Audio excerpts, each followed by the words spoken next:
Dylan Morris was the kind of man who could turn heads wherever he went. Tall, athletic, with an easy smile that charmed everyone around him, he had a presence that was hard to ignore. At just 28, he was married to his college sweetheart, Emma, and working as a sales manager for a successful construction company in San Diego. Life seemed perfect on the surface, but beneath the idyllic facade, a dangerous affair was brewing, one that would unravel everything. His boss, Alan Reed, was a self-made millionaire who had built his company from the ground up. He was the kind of man who demanded loyalty and respect from his employees. Standing at the top, he controlled everything in his empire with a firm grip, but behind closed doors, his personal life was far from perfect. His wife, Victoria Reed, was a strikingly beautiful woman in her early 40s with a magnetic charm that drew people in effortlessly. Despite her glamorous lifestyle, Victoria was deeply unhappy in her marriage. Alan's obsessive need for control left little room for affection, and she longed for excitement and passion, something she found lacking in her marriage. It all began innocently enough. Dylan and Victoria first met at one of the company's annual parties. She was captivating, with a laugh that lit up the room, and Dylan found himself drawn to her despite the obvious danger. After a few stolen glances and harmless conversations, their meetings became more frequent. Lunches turned into long, lingering dinners, and before long, they were embroiled in a passionate affair. They both knew the risks, but the thrill of secrecy was intoxicating, and they couldn't resist the allure. Dylan felt alive in a way he never had before. The adrenaline rush, the secrecy, the stolen moments, all of it made him feel invincible. He convinced himself that he could manage it all, his job, his marriage, and his affair. But he underestimated Alan. What he didn't know was that Alan's obsession with control extended far beyond his business. Alan had noticed the subtle changes in Victoria's behavior, her late nights out, the sudden interest in fitness, and the mysterious phone calls she dismissed as friends chatting. He was no fool, and it didn't take long for him to suspect that there was another man. He hired a private investigator to follow her, and it wasn't long before the truth was laid bare. Victoria was having an affair with none other than his young, ambitious employee, Dylan. Furious and humiliated, Alan decided to handle the matter quietly. He invited Dylan over for dinner one evening under the pretense of discussing a new project. Emma was out of town visiting her parents, so Dylan, oblivious to what Alan knew, accepted the invitation. The dinner was tense, with Alan maintaining an icy politeness while Victoria avoided eye contact. Dylan sensed something was off, but he couldn't pinpoint what it was. As the evening progressed, Alan's questions became more personal, probing into Dylan's marriage, his happiness at work, and even his thoughts on loyalty. By the time dessert was served, the tension was palpable. Alan leaned back in his chair, his eyes boring into Dylan's as he casually dropped the bombshell. "So Dylan, what would you do if you found out your wife was cheating on you?" Dylan's heart skipped a beat. He could feel his pulse racing, his mind scrambling for a response that wouldn't give him away. He forced a laugh, trying to keep his voice steady. "I guess I'd confront her and try to work things out." Alan's smile was cold. "Is that so? What if it was with someone you trusted?" There was no mistaking the implication now. Dylan felt the ground shift beneath him. He glanced at Victoria, who was staring intently at her glass of wine, her face pale. Alan knew. The realization hit Dylan like a punch to the gut. "Alan,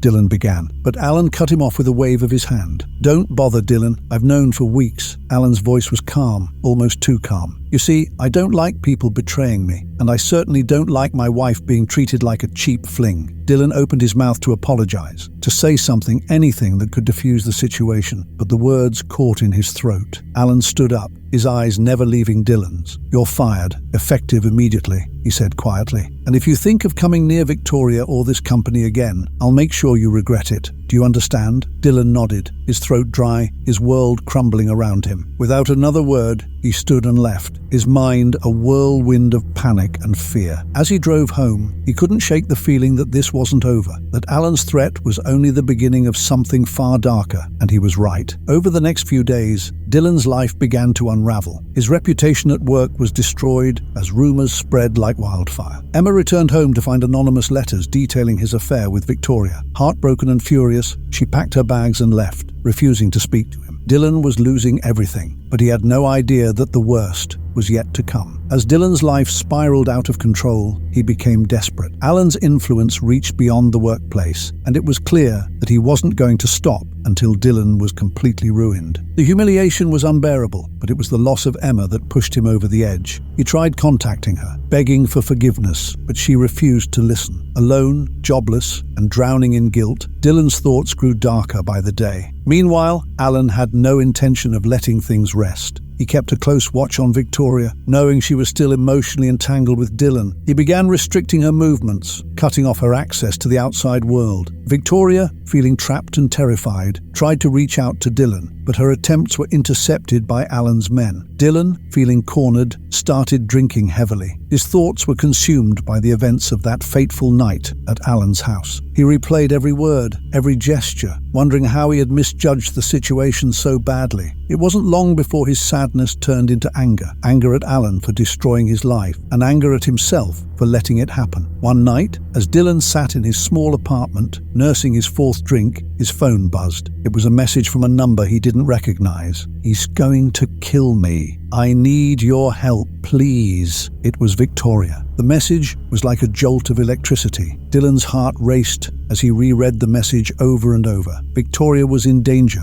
and it was his fault. He had to do something. He had to save her. But he knew he couldn't just walk into Alan's house and take her away. He needed a plan, a foolproof plan. For the next few days, Dylan followed Alan's schedule obsessively. He parked his car down the street from the Reeds mansion and watched. He noted every time Alan left for work, every time the housekeeper arrived and left, and most importantly, every time Victoria appeared in the windows, looking forlorn and lost. One Thursday afternoon, Alan left the house at his usual time, 1 p.m, for a meeting across town. Dylan knew from his spying that the house would be empty except for Victoria. It was now or never. He grabbed the bag he had prepared the night before and drove to the mansion, his heart pounding with a mix of fear and determination. He parked a few houses down and approached on foot, careful to avoid the security cameras he knew were there. He had memorized the pattern of the guards' rounds, and as soon as the coast was clear, he slipped through the side gate and made his way to the back of the house. Dylan had been to the mansion many times before, and he knew the layout well. He crept up to the back door, where he knew the housekeeper would leave the spare key hidden under a flower pot. His hands shook as he retrieved it and unlocked the door, stepping inside the grand, silent kitchen. "Victoria," he whispered loudly, his voice echoing in the empty space. He moved quickly through the house, checking each room. His heart sank when he found the living room empty, then the study. He was about to check upstairs when he heard a faint sound, footsteps coming from the basement. He hesitated for a moment, fear gripping him. But then he thought of Victoria's message and forced himself to move. He tiptoed to the basement door and opened it slowly,